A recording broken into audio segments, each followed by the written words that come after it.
Hello friends, welcome to చందమామ కథలు by RK. ఇప్పుడు చెప్పబోయే 4 కథలలో మొదటి కథ నైపుణ్యం.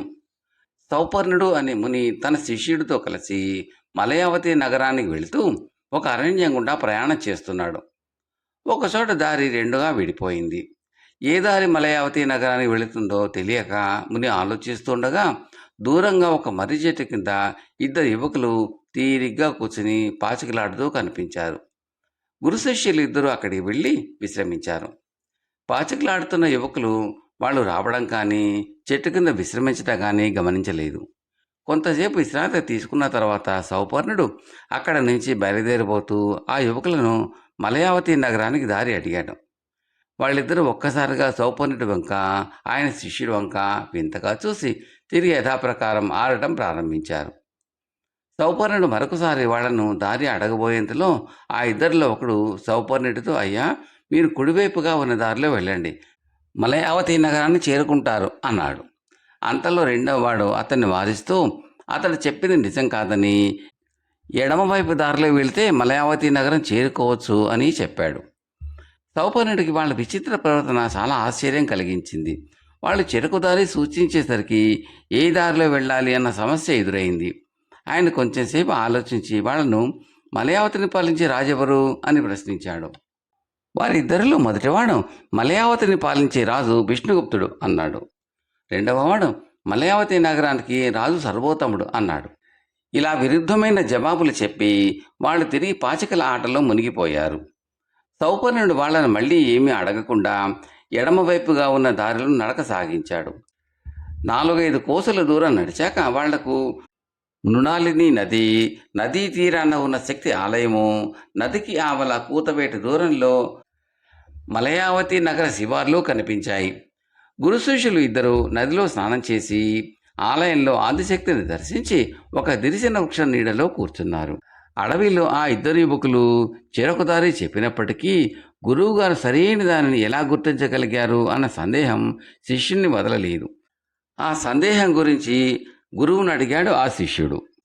సౌపర్ణుడు చిరునవ్వు నవ్వి, మొదట వాళ్ళు వేరువేరు దారుల్ని చెప్పడం బట్టి అందులో ఒకడు అబద్ధం చెబితే మరొకడు సత్యం పలికేవాడు అని అర్థమైంది. అందువలన మనకు తెలిసిన ప్రశ్నని రెండవదిగా అడిగాను. దానికి మొదటివాడు మలయావతి నగరరాజు విష్ణుగుప్తుడని, రెండవ వాడు సర్వోత్తముడని చెప్పాడు. మలయావతి నగరానికి రాజు సర్వోత్తముడని మన ఇద్దరికీ తెలుసు. ఆయన ఆహ్వానం కారణంగానే కదా మనం అక్కడికి వెళ్తున్నాం. దీన్ని బట్టి సత్యం పలికేవాడు రెండవ వాడు అని అర్థమైంది. అందువల్ల వాడు చెప్పిన మార్గం వెంట వచ్చాము అన్నాడు. నగరం చేరగానే సౌపర్ణుడు శిష్యుడితో, సమాజంలో రకరకాల మనస్తత్వాలు ఉన్న వ్యక్తులుంటారు. వాళ్ళ మనసులోని ఏమాత్రం నొప్పించకుండా వాళ్ళ ద్వారా మన అవసరాలు తీర్చుకోవటం తెలివితేటలతో కూడిన పని. దానికి ఎంతో నైపుణ్యం కావాలి అన్నాడు. కథ సమాప్తం. రెండవ కథలోకి వెళ్ళబోయే ముందు ఒక చిన్న వివరణ. మన సమాజంలో కొంతమంది మహోన్నతమైన వ్యక్తులు ఊహాతీతమైన శక్తులను కలిగి ఉన్నా కూడా చాలా సామాన్యులాగా ఉంటారు. వారు చాలా నియమబద్ధంగాను వారి వారి సిద్ధాంతాలకు ఆజన్మాంతము కట్టుబడి ఉండి ప్రచారాన్ని, ఆడంబరాలను అస్సలు ఇష్టపడరు. అటువంటి ఒక సంగీత విద్వాంసుడు ఇప్పుడు చెప్పబోయే ఈ కథలో మనకి కనిపిస్తాడు. కథ పేరు వింత నియమం. పూర్వం సింధు దేశాన్ని జయసింహుడు అనే రాజు పరిపాలించేవాడు.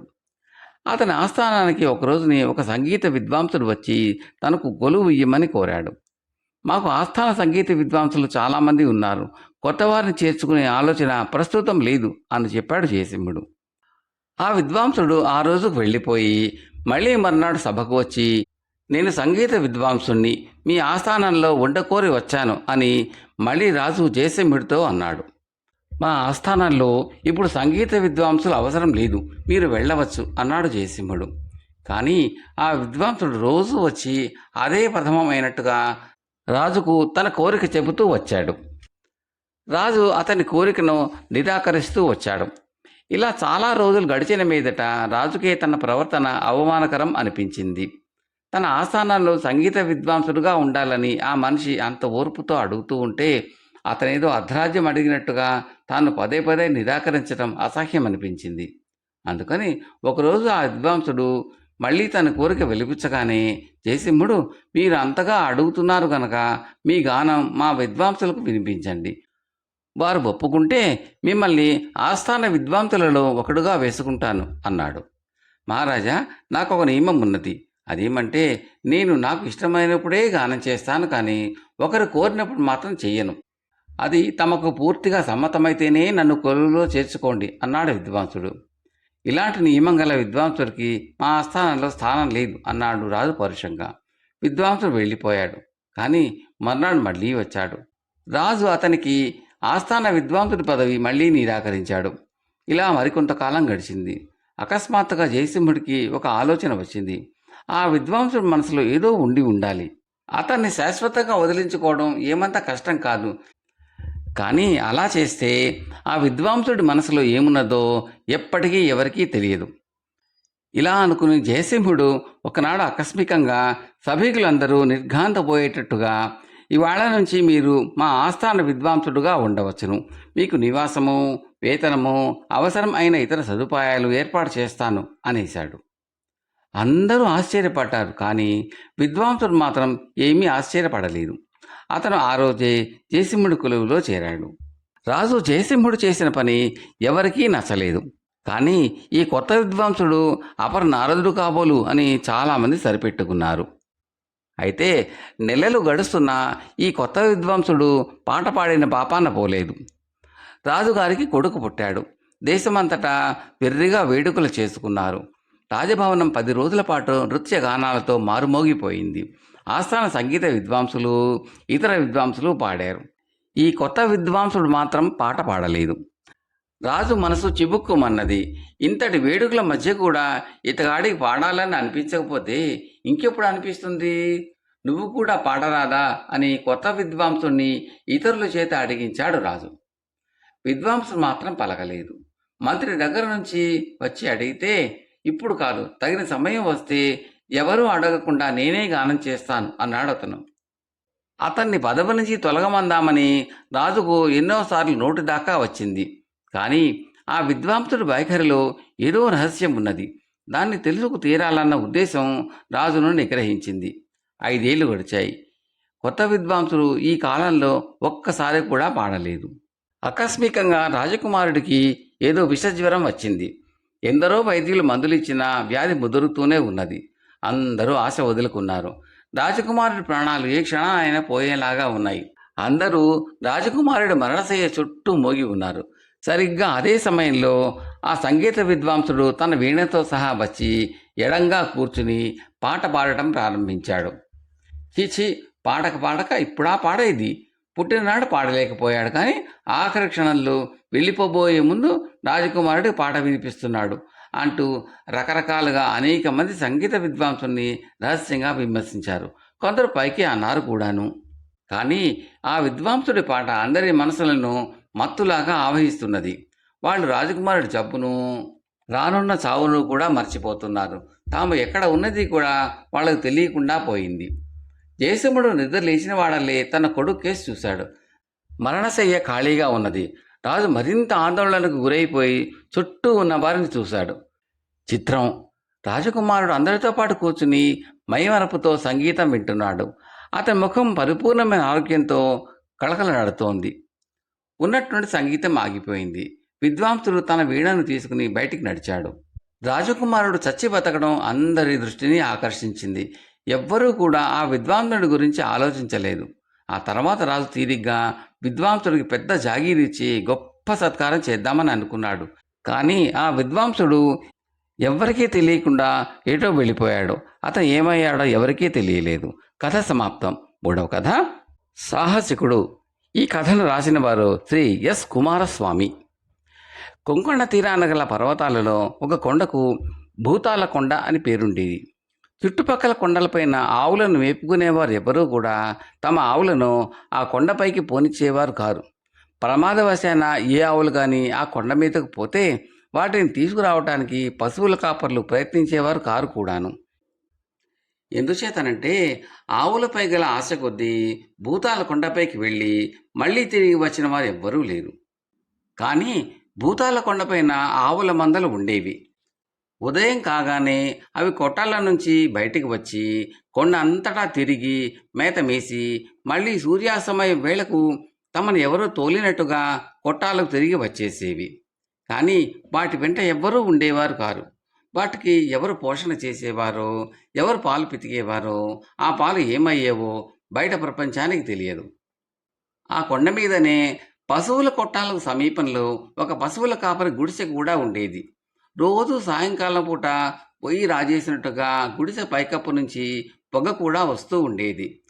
ఆ కొండపైన భూతాలున్నాయని, అవి అవకాశం దొరికినప్పుడల్లా చుట్టుపక్కల కొండలపైన ఉండే ఆవులను దొంగతనంగా ఎత్తుకుపోతాయని, వాటి కోసం తమ కొండపైకి వచ్చిన వాళ్లను అవి చంపేస్తాయని చెప్పుకునేవారు. ఆ భయంతోనే భూతాల కొండపైకి సాహసించి ఎవరూ వెళ్ళేవారు కారు. ఇలా ఉండగా ఆ ప్రాంతాలకు సత్యపాలుడు అనే ఒక పశువుల కాపరి కొత్తగా వచ్చాడు. వాడు భూతాల కొండల్లో నిత్యము జరిగేదంతా చూశాడు. భూతాలను గురించి ఇతరులు చెప్పేదంతా కూడా విన్నాడు. సత్యపాలుడు యువకుడు, సాహసికుడు కావటం చేత వాడికి ఆ భూతాల కొండపైకి వెళ్ళి అక్కడ వాస్తవంగా జరుగుతున్నది ఏమిటో తెలుసుకోవాలని కోరిక పుట్టింది. మిగిలిన పశువుల కాపర్లు వాడితో అలాంటి సాహసం చేయవద్దన్నారు. కానీ వాడు వినలేదు. కొండ మీదకి వెడితే వెళ్ళావు, కానీ ఆ గుడిసెలోకి మాత్రం వెళ్ళకు. అందులోకి వెళ్ళి తిరిగి వచ్చినవాడు ఎవ్వడూ లేడు. మొండితనం చేసి వెళ్ళావో నీ గతి అంతే అవుతుంది అని మిత్రులు సత్యపాలుని హెచ్చరించారు. అయితే సత్యపాలుడు మాత్రం భయపడలేదు. వాడు ధైర్యంగా భూతాల కొండ మీదకి వెళ్ళి అక్కడ ఉన్న గుడిసె వైపు నడిచాడు. అది మామూలు కొండలాగే ఉన్నది, కానీ ఎక్కడా భయంకరమైన దృశ్యాలు లేవు. అంతటా నిశ్శబ్దంగా ఉంది. వాడు గుడిసె వద్దకు వెళ్ళి లోపలికి తొంగి చూశాడు. మనుషులు నివసిస్తున్న గుడిసెలాగే ఉన్నది. ఎవరు లోపల అని సత్యపాలుడు 2-3 సార్లు కేకబెట్టినా లోపల నుంచి జవాబు రాలేదు. సంకోచించకుండా సత్యపాలుడు గుడిసెలోకి ప్రవేశించాడు. ఒక పక్క పాత్రలలో భోజనం వండి సిద్ధంగా ఉన్నది. ఇంకొక పక్కగా మంచం వేసి ఉన్నది. దానిపైన పక్క కూడా పరిచి ఉన్నది. ఇక్కడ ఎవరో మనుషులే ఉంటున్నారు. బయటికి వెళ్ళినట్టున్నారు. వాళ్ళు తిరిగి వచ్చేదాకా విశ్రాంతి తీసుకుందాం అనుకుంటూ సత్యపాలుడు మంచం మీద శరీరం వాల్చాడు. ఇంతలోనే గుడిసె బయట అలికిడి అయింది. ఒక రాక్షసుడు లాంటి వాడు లోపలికి వచ్చాడు. వాడు నేరుగా వంట పాత్రలు ఉన్న చోటకి వెళ్ళి ఆ మంచంలో పడుకున్న వాడికి కూడా వంట అయిందా అని గట్టిగా అరిచాడు. ఆ తర్వాత ఆ భూతం సత్యపాలుడు ఉన్న చోటికి వచ్చి లే అన్నానికి అన్నాడు. మరొకడైతే ఆ భూతాన్ని చూసి సగం చచ్చిపోవాల్సింది. కానీ సత్యపాలుడు నిబ్బరంగా భయపడక శ్రమపడ్డవాడే తిండి తినాలి, నేనేమీ శ్రమ చేయలేదే అన్నాడు. భూతం మారు మాట్లాడక వంట పాత్రల ముందు కూర్చొని క్షణంలో అన్నీ ఖాళీ చేసేశాడు. ఆ తర్వాత వాడు గోడ పక్క నుంచి ఒక పార, పలుగు తీసుకువచ్చి సత్యపాలుడికి అందిస్తూ ఇక మంచం దిగి ఇవి తీసుకుని మాళిగలోకి నా వెంటరా అన్నాడు. మాళిగలో నుంచి నేనేమీ పైకి తేయలేదు, అందుచేత నేను అక్కడికి ఏమీ తీసుకుపోనవసరం లేదు అన్నాడు సత్యపాలుడు. భూతం పలుగు పార తానే తీసుకుని నా వెంటరా అన్నాడు. ముందు నువ్వు పద, నిన్ను వెనకగా వస్తాను అన్నాడు సత్యపాలుడు. ఇద్దరూ నీలమాళిగలోకి దిగారు. ఇక్కడ తవ్వు అన్నాడు భూతం. అక్కడ నేనేమి పాతి పెట్టలేదే అన్నాడు సత్యపాలుడు. భూతమే తవ్వాడు. కొద్దిసేపట్లో ఒక గుండిగ బయటపడింది. దాన్ని పైకెత్తు అన్నాడు భూతం. నేను దాన్ని కిందకి దించితే కదా ఎత్తడానికి అన్నాడు సత్యపాలుడు. భూతం ఆ గుండికి ఎత్తి పైకి తీసి నేలపైన ఉంచి దీని మీద మూత తెయ్యి అన్నాడు సత్యపాలుడితో. ఆ మూత నేను పెట్టలేదు, అందుచేత దాన్ని తీసే అవసరం నాకు లేదు అన్నాడు సత్యపాలుడు. భూతం మూత తీశాడు. గుండెకి నిండా బంగారు కాసులు ఉన్నాయి. భూతం వాటిని నేల మీద పోసి 3 కుప్పలుగా చేసి ఇందులో నీ కుప్ప ఏదో తెలుసుకో. సరిగ్గా తెలుసుకున్నావా నువ్వు బాగుపడతావు, నాకు శాప విమోచనం అవుతుంది. నీది కాని కుప్ప ఏరుకున్నావో నిన్ను పిటికెడు బూడిద చేసేసి నన్ను రక్షించడానికి ఇంకోటి వచ్చిన దాకా నేను ఇలాగే జీవిస్తాను. నాకు శాప విమోచనం అయిన పక్షాన ఈ కుప్పలలో ఒకటి నీది, రెండవది పేద ప్రజలది, మూడవది నా చేత చచ్చిపోయిన వారి భార్య బిడ్డలను, తెలిసిందా అన్నాడు. సత్యపాలుడు తన చేతులతో 3 బంగారు కాసుల కుప్పలను చుట్టి వీటిలో ఒకటి నాది అన్నాడు. వెంటనే గుడిసెలో నుంచి ఒక పెద్ద మెరుపు మెరిసినట్టయింది. భూతం మాయమై దాని స్థానంలో ఒక గంధర్వుడు లాంటివాడు నిలబడటం కనబడింది. అతను సత్యపాలుడితో నీ పుణ్యాన నాకు శాప విముక్తి కలిగింది, నేను పోతున్నాను. ఈ రోజు మొదలుకొని ఈ కొండ, దీని మీద పశువులు, ఈ బంగారము నీదే అని ఎటో మాయమైపోయాడు. భూతాల కొండపై నుంచి సత్యపాలుడు సజీవంగా తిరిగి రావటం చూసి మిగిలిన పశువుల కాపర్లు చాలా ఆశ్చర్యపడ్డారు. వాడు భార్యతో కొండ మీద జరిగిన సంగతి అంతా చెప్పాడు. సత్యపాలుడు అది మొదలు భూతాల కొండపైన నివాసం ఏర్పరచుకుని తన వంతు బంగారంతో సుఖంగా జీవించాడు. క్రమంగా ప్రజలు ఆ కొండను భూతాల కొండ అని పిలవటం మానేశారు. కథ సమాప్తం. 4వ కథ వల్లకాటిలో రామనాథయ్య. వేములవాడ అనే గ్రామంలో వెంకటప్ప అనే కరణం ఉండేవాడు. ఆయనకి అచ్చమ్మ అనే భార్య ఉండేది. అచ్చమ్మ చాలా అమాయకురాలు, బొత్తిగా లోకజ్ఞానం లేని వెర్రిబాగుల మనిషి. ఆ అమాయకపు అచ్చమ్మకి పిల్లలు లేరు. ఏమమ్మా, నీకు పిల్లలు లేరా అని ఒకసారి ఎవరో ఆవిడ్ని అడిగారు. ఆ ప్రశ్నకి ఆవిడ జవాబు చెప్పలేకపోయింది. అందరికీ పిల్లలు ఉన్నప్పుడు తనకి మాత్రం ఎందుకుంటారు అనుకుంది. అయినా భర్తను అడిగి అనుమానం తీర్చుకోవచ్చు కదా అని తలచింది. గ్రామంలో పొలాలన్నీ ఆజిమాయిషీ చేసుకుని సరిగ్గా 3 జాముల వేళకి వెంకటప్ప ఇంటికి వచ్చాడు. బాగా ఆకలిగా ఉండడంతో త్వరగా మడికట్టుకు వచ్చి వడ్డన చెయ్యి అన్నాడు. అప్పుడు అచ్చమ్మ, ఏమండి, మనకి పిల్లలు లేరా అని అడిగింది. లేరు, ముందు అన్నం వడ్డించు అన్నాడు భర్త. అచ్చమ్మకి అనుమానం తీరలేదు. ఆవిడ అలాగే నిలబడిపోయి, ఒక్క ఆడపిల్లేనా లేదురండి పోనీ అన్నది. లేదు అంటే మళ్ళీ ఇంకో ప్రశ్న వేసి ఆలస్యం చేస్తుందేమో అని తోచిన వెంకటప్ప, లేకేం, ఓ ఆడపిల్ల ఉంది, నాకు త్వరగా భోజనం పెట్టు అన్నాడు. ఎక్కడున్నదండి అన్నది ఆమె. ఎక్కడుంటుంది, అత్తారింట్లో ఉంటుంది అన్నాడు. పెళ్లి చేశాక కదండి అత్తారింటికి పంపడం. అవును, పెళ్లి చేసే పంపాను అన్నాడు. అలాగటండి, అయితే మన అల్లుడు ఎవరండి అన్నది. ఇలా ప్రశ్న మీద ప్రశ్న అడుగుతూ ఉంటే వెంకటప్ప ప్రాణం విసిగి, ఎవరా, వల్లకాటిలో రామనాథయ్య అని సమాధానం చెప్పాడు. అది విన్న అచ్చమ్మ తమ అల్లుడి ఇంటి పేరు వల్లకాటివారని, అతగాడి పేరు రామనాథయ్య అని అనుకుని సంతోషించింది. అంతేగాని అలాంటి మనిషి ఎక్కడా ఉండడని, తాను మొగుడిని ఎవడు ఎవడు అని విసిగించేసరికి అతడు ఎవడో ఒకడు అని చెప్పడానికి మారుగా వల్లకాటిలో రామనాథయ్య అని అన్నాడని ఆమెకు తెలియదు. ఎలా తెలుస్తుంది? ఆమెకు కొంచెమైనా లోకజ్ఞానం ఉంటే కదా.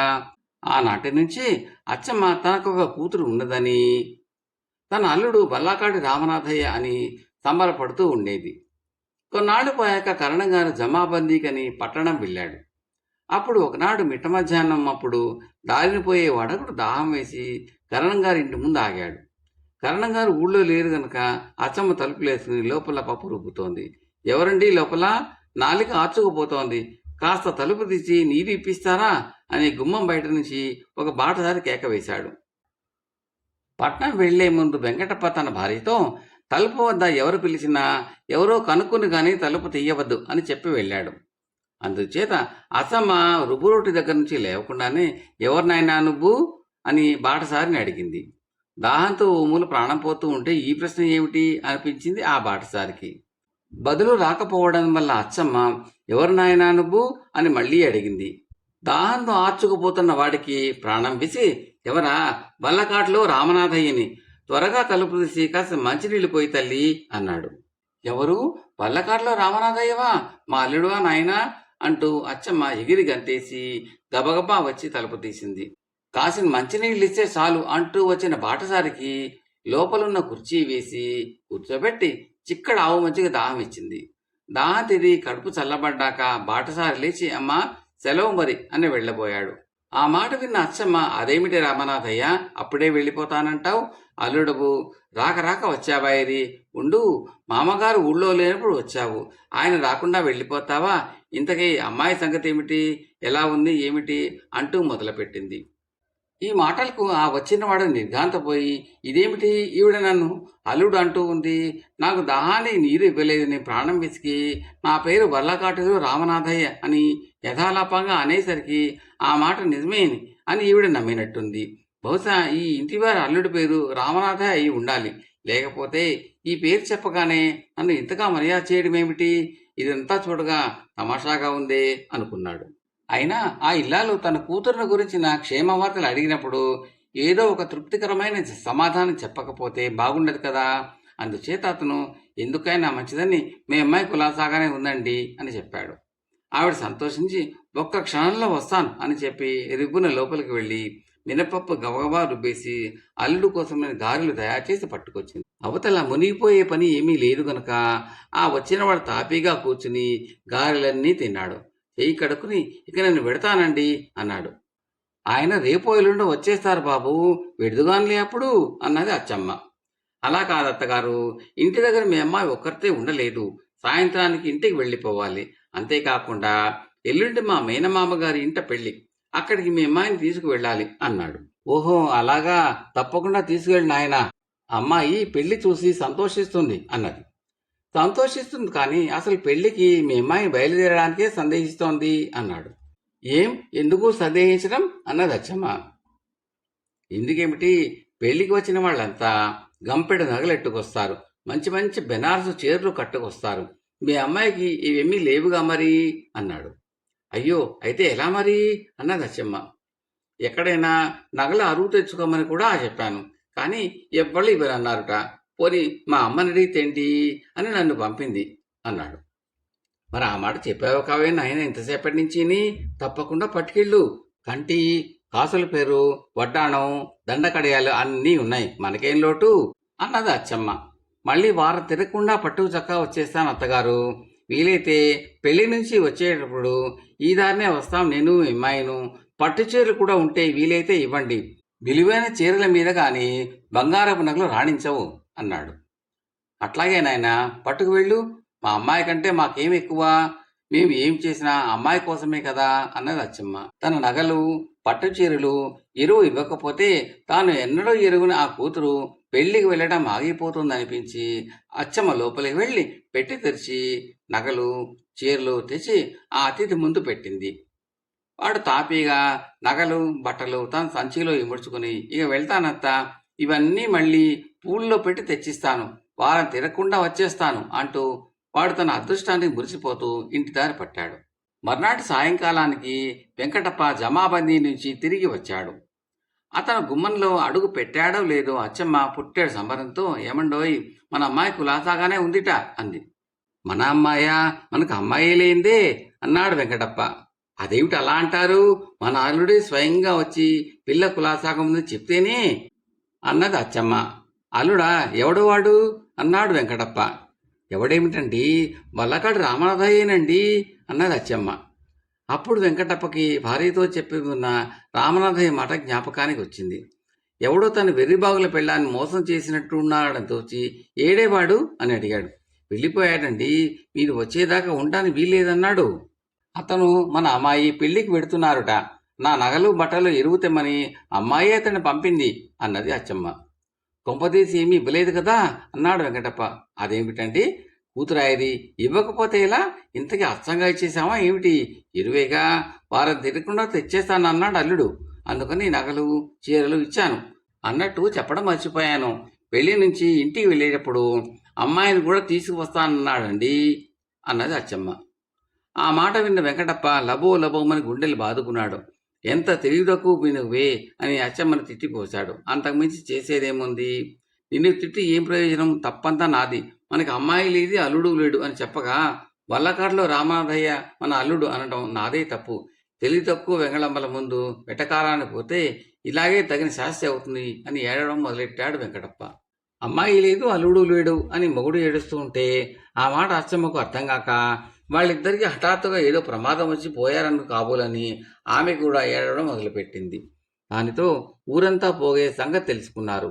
నగానట్లో పోయినందుకు ఏడుస్తున్న వెంకటప్పని, లేని కూతురు అల్లుడు పోయారనుకు ఏడుస్తూ ఉన్న అచ్చమ్మని ఓదార్చి వాళ్ళ దారిన వాళ్ళు వెళ్ళిపోయారు. అచ్చమ్మ తెలివి తక్కువతనం వల్ల ఇప్పుడు ఎన్ని నష్టాలు వచ్చాయో చూడండి. సంసారం సరిగా నడవాలంటే ఇల్లాలు లోకజ్ఞానం కలిగి ఉండాలి, అందుకే స్త్రీలు చక్కగా చదువుకోవాలంటారు. కథ సమాప్తం. మీకు ఈ కంటెంట్ నచ్చితే లైక్ చేయండి, బంధుమిత్రులు షేర్ చేయండి, సబ్స్క్రైబ్ చేసి గంట సింబల్ కాల్ కూడా నొక్కండి. మీ సలహాలు కామెంట్లో తప్పక తెలపండి. Thank you very much.